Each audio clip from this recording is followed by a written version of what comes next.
PCSO ngayon ay puno ng sindikato. Sa sambayanang Pilipino na nakikinig ngayon ang buong bansa, ang buong mundo, ang ating mga OFWs from the Middle East, Europe, America, at the whole Asia, magandang gabi po sa inyong lahat.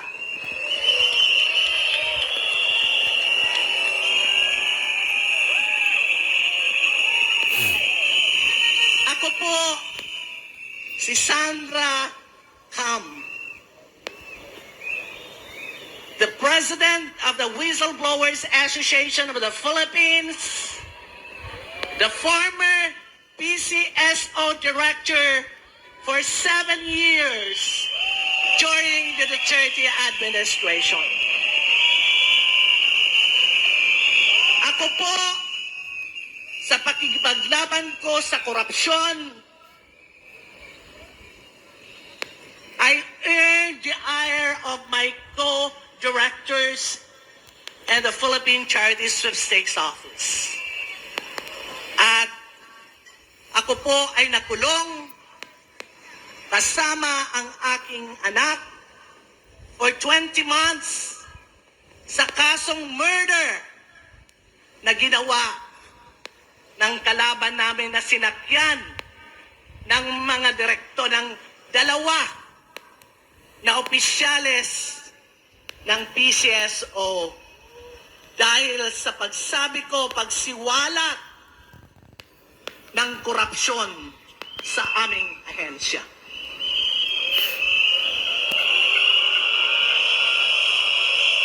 Mga kababayan, hindi ang isang Sandra Cam matakot sa kulungan. Yan ang matapang. We were being acquitted for the crime because God is with us. Yes. That's true. Basta nasa katotohanan, The truth is with us. laging panalo. At alam ng sambayanang Pilipino kung paano ako lumbaban para sa karapatan ng mga mahihirap. Ako ang direktor. I'm the only director of the Philippine Charity Sweepstakes Office na every month, mayroon kami ng pundo. We have a financial fund and charity fund na in 2 weeks time, ako ang pinakamadaling maubos dahil hindi ko kayang kunin ang pundo ko at itago ko para sa mga kamag-anak. Ibinibigay ko yan sa buong Pilipinas. Yes. Di katulad ni Mel Robles ngayon, binubulsa ang pera ng PCSO. Mga general ang nakalaban ko. Pero hindi ako natakot. Dahil alam ko kung ano ang pinaglalaban ko para sa bayan.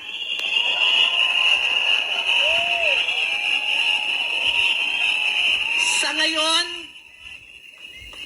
masakit ang loob ko dahil nung kapanahunan namin, nahihirapan manalo ng kahit 5 milyon buwan-buwan. Correct.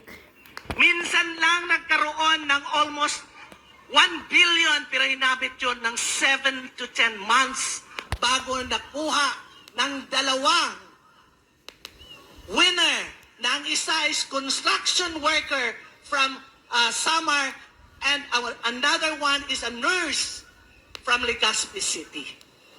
Yan ang totoo na nananalo. Correct. Ngayon, Pero por Diyos y por Santo, itong PCSO ngayon, itong General Manager na si Melquiades Robles, tang-ina mo. Tang-ina mo kuno.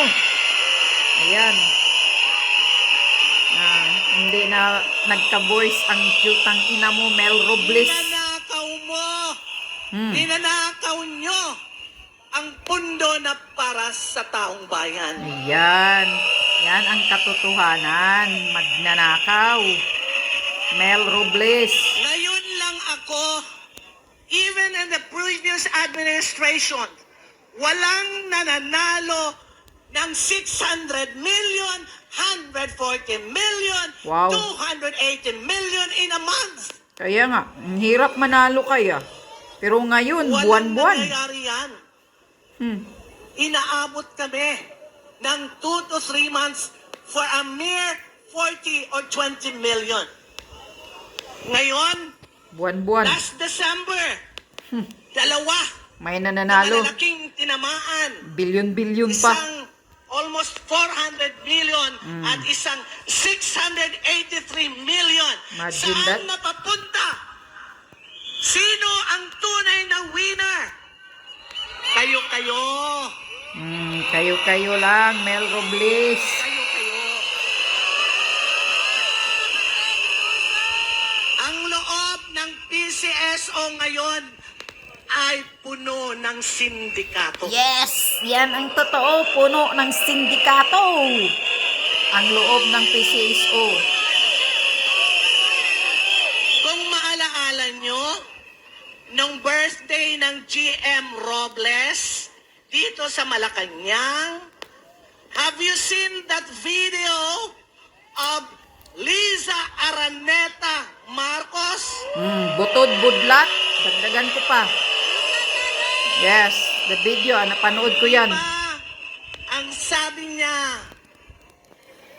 Mel, I love you. Sabay-sabay tayo magiging milyonaryo. Yes. na mukha! Kapal na mukha! Kapal na mukha! Kapal na mukha!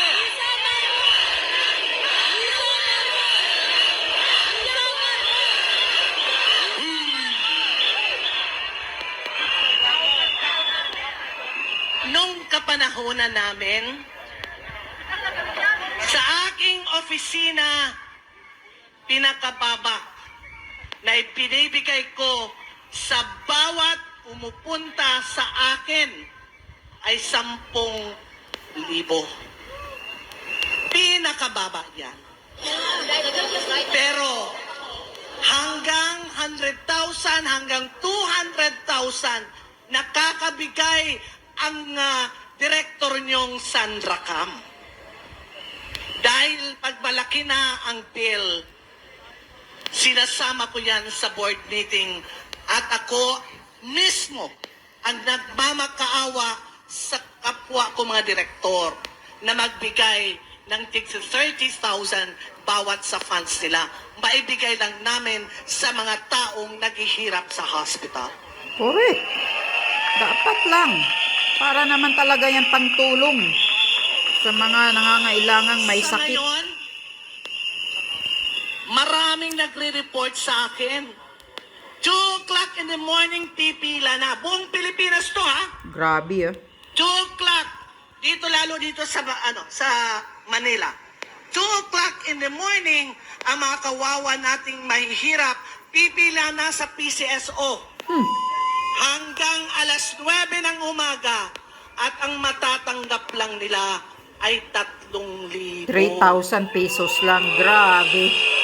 Oh my God. Nagtitiis pumila. 3,000 lang. Anong boss sa'yo? Mel Robles, ikaw ang record mo ay talagang kawatan. Oh, kawatan. Ikaw. Mel Robles, kawatan. Magnanakaw, Mel Robles, kawatan. Alaala mo, nagsilbi ka rin kay Pangulong Duterte. Pero anong ginawa sa'yo? Tinanggal ka dahil sa korupsyon. Oh, tinanggal pala siya ni PRRD dati. Dahil kawatan. Ngayon, kinuha ka ng gobyernong ito para gumawa ng pera at suluhin nyo, lunukin nyo ng todo-todo ang pera ng mga mahihirap. Correct. Yan, kaya lumaki ang tiyan ni Mel Robles o ni Lisa. record mo, kawatan. Kawatan. Mel Robles, kawatan. Tinanggal ka pala ni PRRD noon. Dahil sa korupsyon. Ngayon, silensyo muna tayo.